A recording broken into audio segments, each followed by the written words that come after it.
Wood Soldier here, and I'm back to talk about Star Wars Mandalorian Season 3, Episode 3, and my thoughts on this episode. I really enjoyed this episode. I found the story interesting. I found the twist. Well, I kind of knew the twist was going to happen, but it was still very good. And the Mandalorian parts, I enjoyed. I think the episode is strong, but if anybody was hoping, like me, Disney were going to cancel the sequel trilogy, this episode does give you a few details which pretty much torpedoes those rumours. Shows how dumb the Republic are, and I'll get into it in spoilers, but there was a line in this that really annoyed me. And I don't really blame Favreau or Filoni for this. This was JJ's ridiculous timeline. So, again, it's a minus, but I don't think it's their fault. They have to keep to the rules they're in, and they are making this Star Wars show in Kathleen Kennedy, JJ, and Rian Johnson's universe, unfortunately. So, that is a minus in my opinion. But overall, it's a good episode, good story, and I did like the fact this episode was a long episode because it's more to enjoy. So, what would I give this out of 10? A 6? I think that's a fair score. It's a 6 out of 10. It's good. I liked it. Still not exactly enjoying the fact they are definitely connecting this show to the rest of KK Star Wars, unfortunately. So 6 out of 10, respectable, and that's the best I can do. So let's go into spoilers now. If you don't want to hear spoilers, leave in 3, 2, 1. So the episode starts off with Mando waking up from his little swim in the waters of Mandalore, where Bo-Katan and him just talk about what happened. Then they get on their ships and try to head back to Bo-Katan's castle. When they get there, they are intercepted by TIE interceptors. I kind of like the TIE interceptor. I think it's the best TIE fighter version, in my opinion. So the TIE interceptors attack them. Bo-Katan tells Mando to get onto the rear gun to try to shoot him down. Mando gets a couple of them, but then tells Bo-Katan he needs to get to his Naboo fighter so they have a better chance of beating the TIE interceptors. Mando also says a line that kind of annoyed me, which is TIE interceptors are better than normal TIE fighters. And that's true, but they don't really show that. The TIE interceptors just act like regular TIE fighters. I kind of wish it was kind of a bit more of a danger element here. Like, I don't know, they got a couple of shots on Mando, they got a couple of shots on Bo-Katan's Mandalorian shuttle. I would have liked that. At least maybe they could have taken out Bo-Katan's shuttle and then Mando comes in and saved it. I would have preferred that. Because saying that line and then having the TIE interceptors get wasted, as they always do, because this is Disney Star Wars, I just think this is a missed opportunity, in my opinion. So Bo-Katan drops Mando off. He lands on his, he lands on the deck, drops into his Naboo fighter, destroys a TIE interceptor, then helps Bo-Katan out, destroys two more TIE interceptors, and Bo-Katan does a great move, I would say, and spins her shuttle around and shoots the last interceptor. When they head back to the castle, 3 TIE bombers blow it up, destroying another home of the Mandalorians and Bo-Katan. And Bo-Katan goes after the bombers, but then Mando has to warn her the fact that there's a shitload of TIE interceptors and they can't handle them all. I mean, you were able to handle a squad, and it looked like there's only like 2 more squadrons, so I think you probably could handle it. Again, this is Disney Star Wars. But they decide to retreat, and Mando just takes her back to his group of Mandalorians. In the next scene, we go to Coruscant, and this is where we get the very interesting story about Dr. Pershing, an Imperial who decided to join the rebellion and is now in a de-Imperial program. So he's a part of a bunch of Imperials who have left the Empire and are now trying to be accepted by the New Republic. He does a massive speech in some hall. I thought we were going to get like the Senate. No, it's just some big hall where he's talking to a bunch of New Republic senators. And when he's finished with his speech, he heads out and talks to a bunch of politicians. And it turns out most of these politicians are politicians from the Old Republic to the Empire and have pretty much just sided with the New Republic because they won. And I would have liked to have seen a bit more into this story. Maybe Pershing could have questioned them.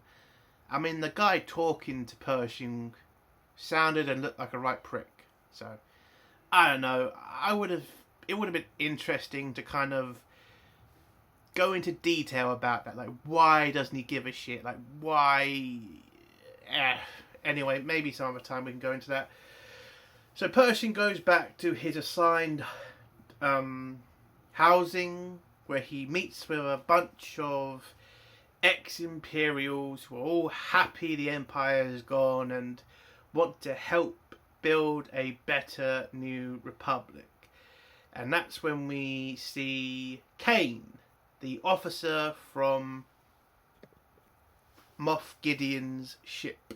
And she was also at the meeting, well, in the hall where Pershing was doing his speech. And when Pershing sees her with these other Imperials, he kind of mentions the fact that they worked in the same ship together with Moff Gideon. And I would have liked to have seen a bit more from the ex-Imperials, like maybe an Imperial there talking about he surrendered to the rebellion but he secretly still loves the Empire. I would have liked to have seen a bit more of that. Like, they're only there because they have to be. Like, they all seem to be just so glad the Empire's gone. Not every Imperial is going to be like that, because one person around the table is not happy that the Empire has fallen. So I didn't really like the whole everybody's just happy the Empire's dead. Like, you were Imperials. The rebels did kill your friends, right? Not everybody was forced into the Empire, and I kind of wish they went into more detail again about that.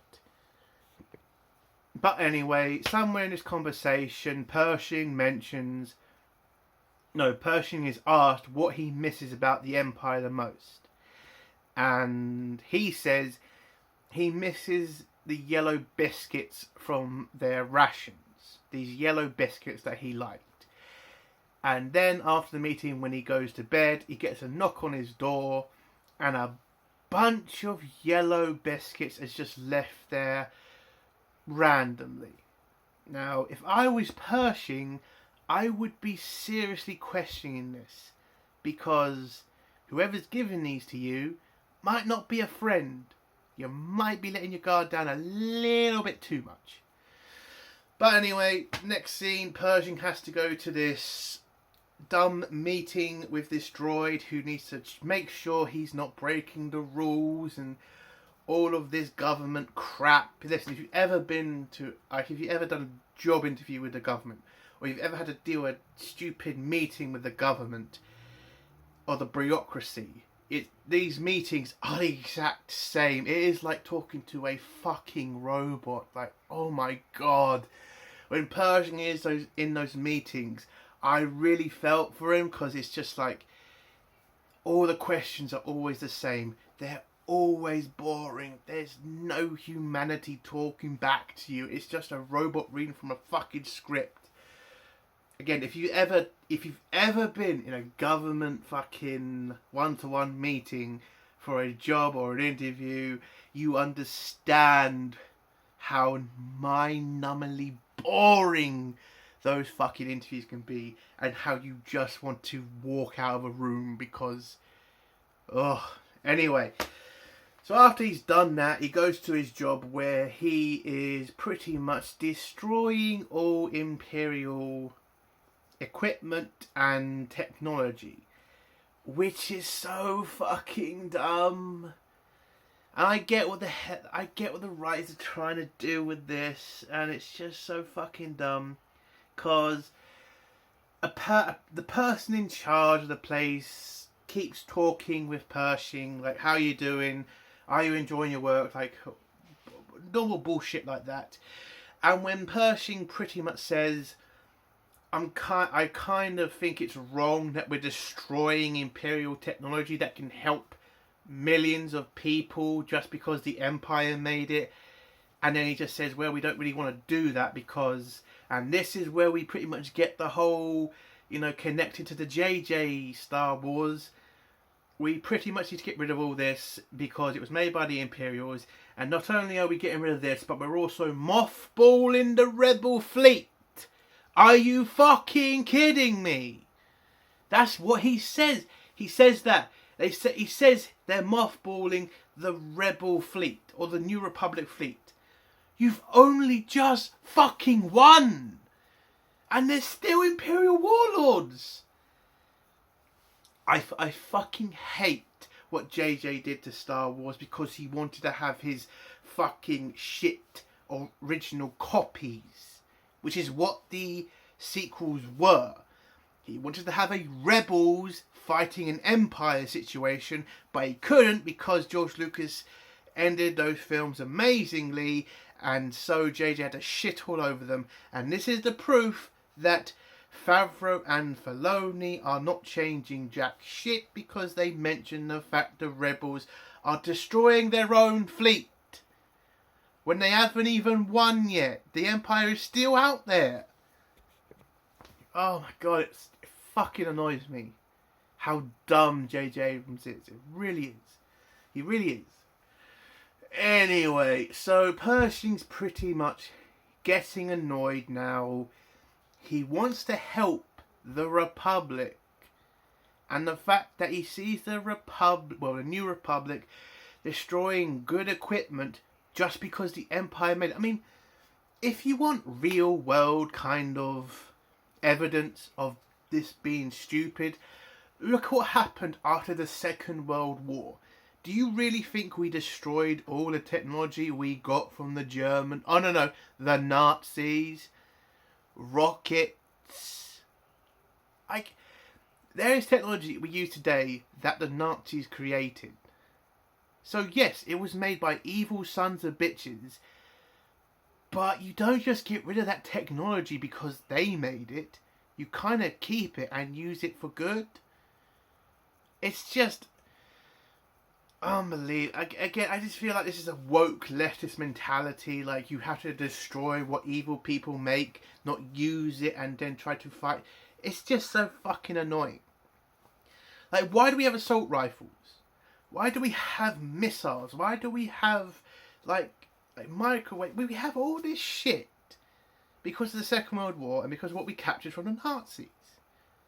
I am not fucking saying that it was a... Because apparently saying we got this technology and just took it from the Nazis is like saying that you defend them. Not defending them. I'm just saying what we did in reality. What we actually did. You know, the fact the Soviets and the West, took German scientists. It's a whole thing, but again, it just seems so dumb to destroy technology that would be useful to protect your people. Which is what they should have... What the fucking New Republic did in the EU. Because I'll get in that later, but... the EU is so good. So, I just think this is so stupid to have the New Republic destroying good technology just because the fucking Empire made it. It's so fucking ridiculous.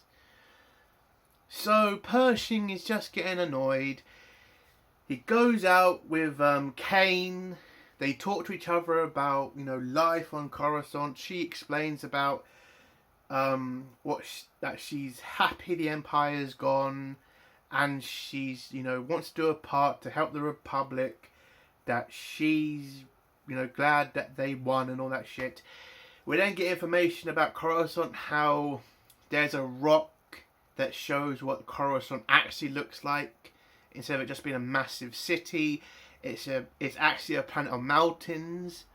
So this is the only part where you can see the actual surface of Coruscant, which is the mountain, big rock, basically.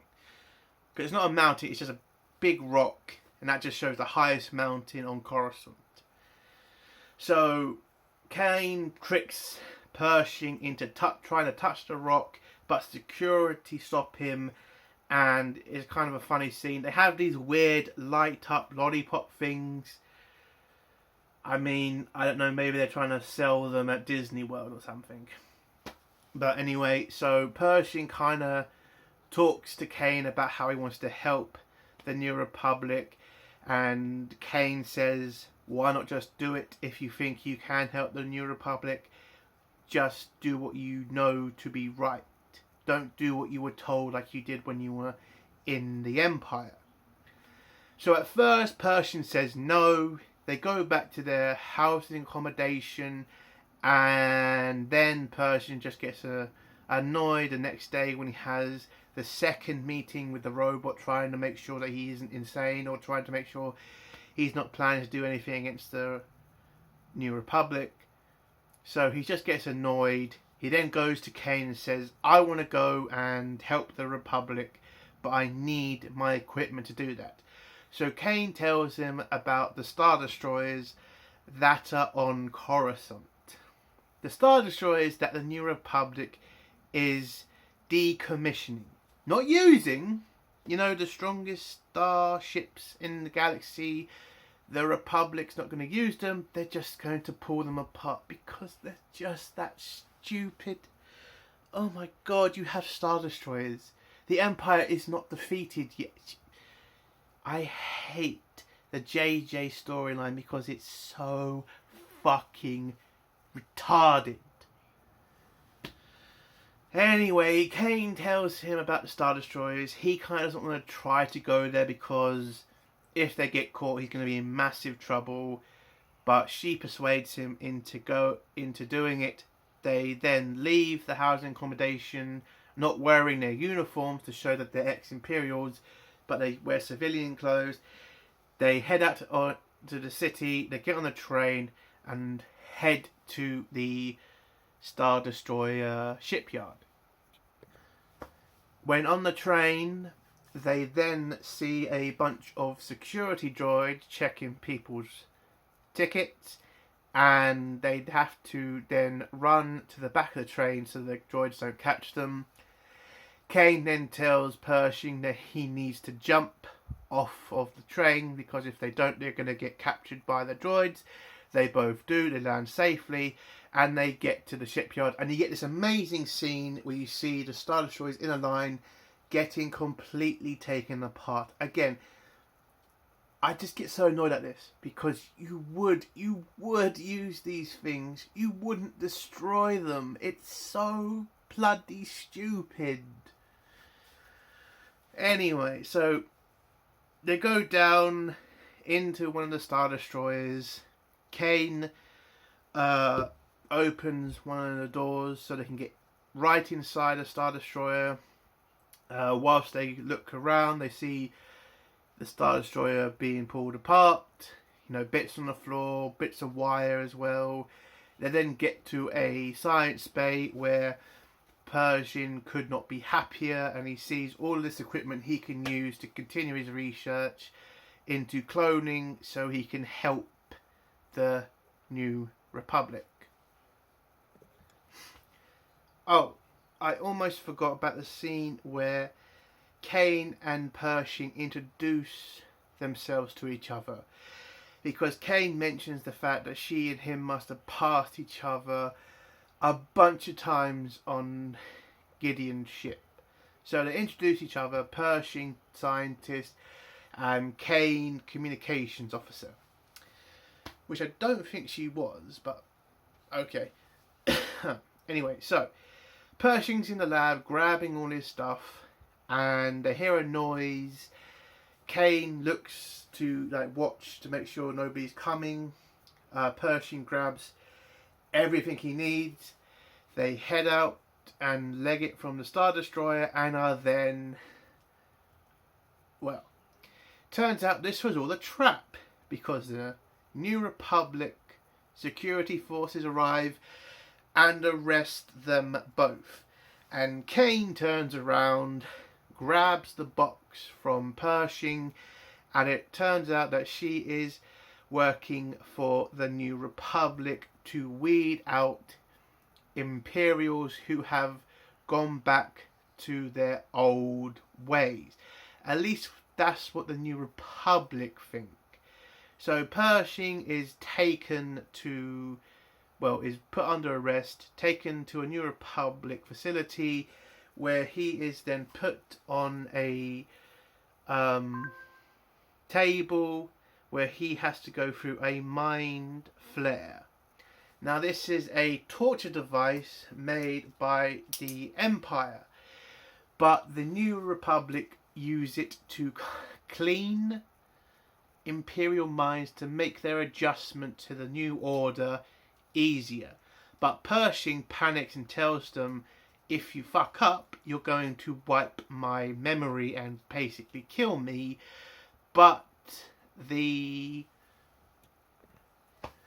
Mon Calamari officer tells him there's no need to be worried, they're in full control, and mentions that he's been through this he's used this machine himself personally to calm Pershing. So Pershing is still panicking. He then looks at Kane and asks, why did she betray him? And we pretty much find out in this scene that Kane is definitely still an Imperial and is definitely working on the inside to, get rid of certain problems for the Empire, because Pershing is a very clued in guy on the Empire's stuff. So something tells me Moff Gideon has, made contact with her and told her to kill Pershing. The Twi'lek New Republic officer goes on this little talk about how there are some Imperial officers who fall through the cracks, and they're so happy that Kane is not one of them. Kane then asks the Twi'lek if she can stay in the room on her own with this very dangerous machine to keep an eye on her friend. And this Twi'lek, who is probably the dumbest son of a bitch in this episode, other than Pershing for screwing his life up, leaves the room, leaves her with the machine. As soon as he leaves the room, she turns up the volume on the mind flare and pretty much destroys Pershing's mind, and then eats a cookie, watching his brain evaporate. And so that's a little nod to, she was the one who gave him the cookies. I mean, no shit, but you know. And that's the end of Pershing. The last scene is Mando and Bo-Katan arriving at Mando's little group of Mandalorians. They land. He gets, confronted by Favreau, because we all know that's fucking Favreau, right? We all do know that, right? He gets confronted by Favreau's character, who says, this is the way, you're not welcome here because you took your helmet off. And Mando tells them he's had a bath in the waters of Mandalore, and so has Bo-Katan, technically. and brings proof with him in a vial, which is basically the water, and he gets allowed in. They talk to the armourer woman, and Mando tells her how he's bathed in the waters of Mandalore. So has Bo-Katan. Hands over the vial of the water, and she tests it. And we get this little scene where it felt more like a Disney scene, unfortunately, where the waters light up, and that kind of pissed me off. And she turns around and says, well, that's good, you're now part of the gang again, basically, because you had a bath. And so is Bo-Katan, because she also bathed in the water and has not taken off her helmet. Because that's still a thing. Fuck. So, she's now a part of the group of Mandalorians now. And the last scene is Bo-Katan looking at the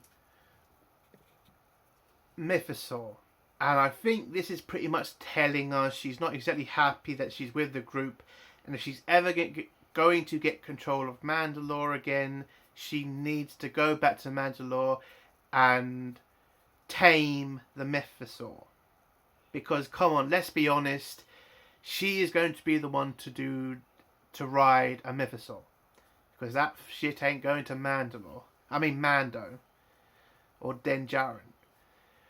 And that's how the episode ends. I think it's a good episode still. I liked the Pershing parts, and I did enjoy the Mando parts. Still annoyed that they are connecting this to the sequels, but what can you do? And that's the end of my review.